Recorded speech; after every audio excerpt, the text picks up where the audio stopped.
Salam, selamat pagi dan salam sejahtera bagi kita dimanapun Anda berada. Tidak lupa kami mengucapkan selamat ulang tahun bagi Anda yang merayakan ulang tahun kelahiran dan juga ulang tahun pernikahan di tengah-tengah rumah tangga Anda.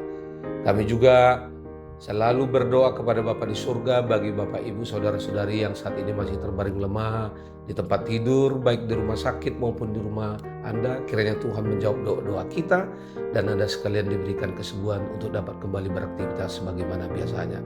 Sebelum kita memulai segala sesuatu aktivitas dalam satu hari ini, mari kita terlebih dahulu mendengarkan firman Tuhan untuk hari ini yang diambil dari surat yang pertama, surat pertama Tesalonika atau 1 Tesalonika pasal 2 ayat 8 begini dikatakan. Demikianlah kami dalam kasih sayang yang besar terhadap kamu, bukan saja rela membagi Injil Allah dengan kamu, tetapi juga hidup kami sendiri dengan kamu, karena kamu telah kami kasihi. Demikian firman Tuhan. Saudara-saudari, tidak ada pernyataan kasih yang lebih besar daripada pemberitaan Injil Allah. Kasih seperti itu membuat kita melihat segala sesuatu, melihat status, ekspektasi orang, gelar, kenyamanan hidup menjadi kurang berarti dibandingkan dengan memberitakan kabar baik tentang Yesus. Bukan berarti berkat-berkat itu tidak dapat diberikan kepada kita oleh Allah. Tetapi sekarang berkat itu tidak menjadi yang utama dibandingkan dengan pemberitaan Injil. Nah, sebelum Tuhan Yesus naik ke surga, Ia memberikan satu perintah yang sangat penting bagi murid-muridnya, yakni agar mereka memberitakan Injil. Sebagaimana yang dikatakan di dalam Matius pasal 28 ayat 19 dan 20. Karena berharganya perintah ini sehingga sering disebut sebagai amanat agung. Perintah inilah yang dasar keberanian, yang menjadi dasar keberanian Rasul Paulus untuk memberitakan Injil dalam setiap pelayanannya. Salah satunya kepada jemaat yang ada di Tesalonika ini.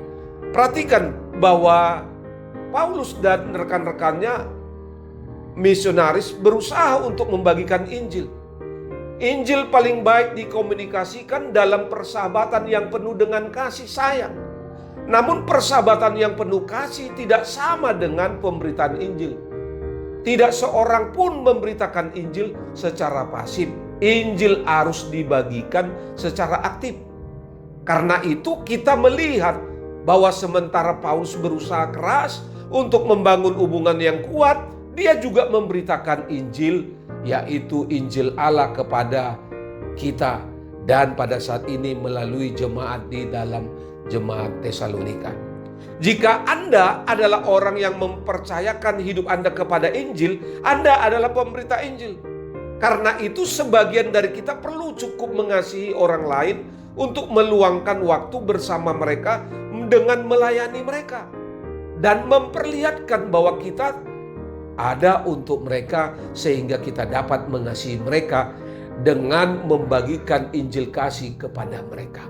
Saudara, kita melihat sebagian dari kita perlu mempergunakan persahabatan kita dan jaringan yang sudah kita nikmati sebagai jembatan bagi Injil Kristus.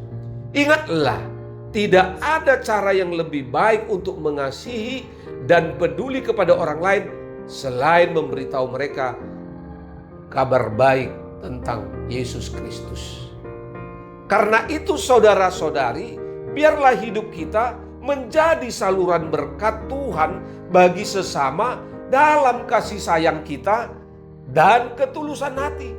Sebab Tuhan telah mengasihi dan memberkati kita. Mari di dalam menjalani aktivitas satu hari ini, pakailah hidupmu sebagai saluran berkat dan jadikanlah hidupmu sebagai pemberitaan firman Tuhan. Selamat beraktivitas. Tuhan Yesus memberkati. Shalom.